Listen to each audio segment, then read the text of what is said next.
अस्सलाम वालेकुम dear students, कैसे हैं आप सब। ये आपकी केमिस्ट्री की 9th क्लास की बुक है। ओपन करें अपनी books. Chapter number 5 physical states of matter हम लोग स्टडी कर रहे थे। इसमें आपने बॉयल्स लॉ स्टडी किया था। बॉयल्स लॉ से ही रिलेटेड आज हम ये साइड बॉक्स और ये वाला साइड बॉक्स दोनों स्टडी करेंगे। ठीक है, पेज नंबर आपके पास है 83। Scientist use the power of reasoning to explain their observation. Scientist जो थे वो अपने ऑब्जर्वेशन को एक्सप्लेन करने के लिए क्या करते थे, पावर ऑफ रीजनिंग यूज़ करते थे। अपनी हर ऑब्जर्वेशन को एक्सप्लेन करने के लिए वो रीजन्स पेश करते थे। For instance when a balloon is filled with air it expends. जैसे कि बैलून को फिल किया जाता है अगर एयर से, तो वो क्या होता है, एक्सपेंड हो जाता है। A scientist would explain it by saying that air molecules are free to move inside their container। और साइंटिस्ट क्या कहते हैं, ऐसा क्यों होता है, क्योंकि एयर के जो मॉलिक्यूल्स होते हैं वो फ्रीली मूव करते हैं। ठीक है, बैलून के अंदर, बैलून को कंटेनर कहा हुआ है। उसके अलावा देयर इज़ नो अट्रैक्टिव और repulsive forces between the molecules. आपको पता है कि एयर एक गैस है और गैस में इंटरमॉलिक्यूलर फोर्सेस जो हैं वो बहुत ज़्यादा कम होती हैं, ना ही अट्रैक्टिव या रिपल्सिव फोर्सेस होती हैं। As a result gas expand until it takes the shape of its container. अगर कोई भी अट्रैक्शन या रिपल्शन फोर्स हो तो क्या होता है कि मॉलिक्यूल्स एक जगह टाइटली पैक हो जाते हैं, एक ही जगह सारे मॉलिक्यूल्स इकट्ठे हो जाते हैं और एक्सपेंड नहीं होते। इसीलिए कोई भी अट्रैक्टिव या रिपल्सिव फोर्स मॉलिक्यूल्स के दरमियान में नहीं होती। इसके नतीजे में क्या होता है कि गैस एक्सपेंड होती है, और कब तक एक्सपेंड होती है, जब तक कंटेनर को फुली शेप ना दे दे। मतलब ये है कि जब तक बैलून फुल एक्सपेंड नहीं हो जाता तब तक एयर जो है वो उसमें एक्सपेंड होती रहती है। Therefore air expand to fill the interior of the balloon evenly. इस वजह से क्या होता है कि एयर जो है वो एक्सपेंड होती है। कब तक एक्सपेंड होती है, जब तक जो बैलून है उसमें एक जैसी डिस्ट्रीब्यूट ना हो जाए। अब जो बॉयल्स लॉ है वो कैसे एक्सप्लेन करता है इसको, कि आपको पता है कि वॉल्यूम डायरेक्टली प्रोपोर्शनल होता है किसके, प्रेशर के। ठीक है, तो जब हम लोग प्रेशर को इंक्रीज़ करते हैं तो वॉल्यूम भी इंक्रीज़ होता है। तो जब हम लोग एयर बैलून को फिल करने के लिए डाल रहे हैं तो प्रेशर लगा रहे हैं अंदर की तरफ, तो प्रेशर लगाने से क्या होगा कि बैलून जो है वो एक्सपेंड होता है। तो इसका मतलब ये है कि बैलून का जो वॉल्यूम है वो इंक्रीज़ हो रहा है। ठीक है, प्रेशर के इंक्रीज़ करने से वॉल्यूम भी इंक्रीज़ हो रहा है। नेक्स्ट हम देखते हैं, do you know earth atmosphere consist of gases that provide the oxygen and pressure necessary to support life as we know it. अच्छा, आप देखें, आपको पता है कि हमारा जो एटमॉस्फेयर है उसमें बहुत सारी गैसेस होती हैं जो क्या करती हैं, हमें ऑक्सीजन प्रोवाइड करती हैं।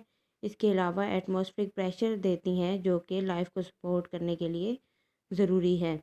Atmospheric gases moderate temperature extremes and one of them, ozone, shields living things on the surface from harmful ultraviolet radiations. In contrast, the moon has no atmosphere। अब क्या होता है कि जो एटमॉस्फेरिक गैसेस हैं वो क्या करती हैं, अगर हमारा टेम्परेचर एटमॉस्फेयर का बहुत ज़्यादा हो तो उसको मॉडरेट कर देती हैं, और इनमें से एक ओजोन लेयर है। ओजोन भी एक गैस है, ठीक है, जिसका फार्मूला O3 होता है। ऑक्सीजन का O2 होता है और ओजोन का O3 होता है। ओजोन क्या करती है कि सन से आने वाली हार्मफुल अल्ट्रावायलेट रेडिएशंस को अर्थ पे पहुंचने से रोकती है, और ये जो अल्ट्रावायलेट रेडिएशंस होती हैं ये बहुत ज़्यादा हार्मफुल होती हैं। In contrast the moon has no atmosphere. हमारी अर्थ का एटमॉस्फेयर है जबकि मून में कोई एटमॉस्फेयर नहीं है। ठीक है, नेक्स्ट हम लोग पेज नंबर 95 पढ़ेंगे। 95 पेज सब्लिमेशन वाला टॉपिक आप लोगों ने पढ़ा था, इससे रिलेट करता है।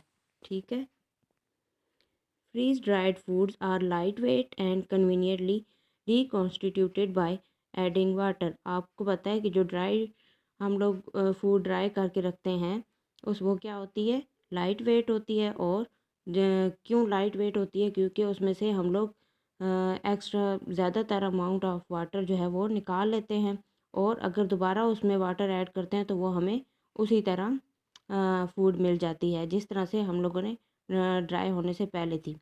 When salt is applied on meat, it draws out considerable amount of water from the meet.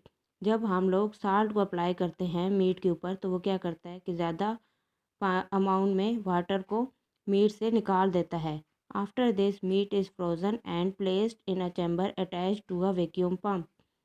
इसके बाद क्या किया जाता है? साल्ट पहले अप्लाई कर दिया, फिर मीट को फ्रीज़ किया जाता है, फिर उसको फ्रीज़ करने के बाद उसको एक ऐसे चैम्बर में रखा जाता है जो कि वैक्यूम पंप से अटैच होता है। फिर क्या किया जाता है? Bye lowering the pressure below the vapour pressure of ice, the ice crystal sublime and meat is dried without the loss of its flavour. अब देखिए यहाँ पे हमने मीट को फ्रीज़ किया था ना, तो फ्रीज़ करने से उसमें आइस आ गई थी, तो हम लोग क्या करते हैं कि प्रेशर इतना कम कर देते हैं कि आइस के वेपर प्रेशर से भी प्रेशर को कम रखा जाता है। तो इससे क्या होता है कि जब आइस का वेपर प्रेशर कम होगा तो जो आइस क्रिस्टल्स हैं वो सब्लाइम हो जाएंगी। आइस सॉलिड है ना, और सब्लिमेशन क्या होता है? सॉलिड से डायरेक्ट वेपर फॉर्म में चेंज हो जाना, उसको क्या कहते हैं? सब्लिमेशन। तो आइस क्रिस्टल्स क्या होती हैं? वेपर फॉर्म में चेंज हो जाती हैं, और मीट जो है उसको ड्राई कर लिया जाता है without the loss of its flavour. Dried meat needs no refrigerator. अब देखें जो ड्राइड मीट होती है, ठीक है, उसको रेफ्रिजरेटर की ज़रूरत नहीं होती। क्यों ज़रूरत नहीं होती? क्योंकि बैक्टीरिया जैसे Salmonella which causes food poisoning can not grow on salt. जैसे कि सल्मोनेला है, वो फूड पॉइजनिंग काज करता है, तो वो साल्ट के ऊपर ग्रो नहीं कर सकता। इसके अलावा and in the absence of moisture. और आपको पता है कि हम मीट में से ज़्यादातर पानी निकाल देते हैं, तो वहाँ पे कोई मॉइस्चर नहीं होता, तो वो मॉइस्चर की एब्सेंस में भी ग्रो नहीं कर सकता।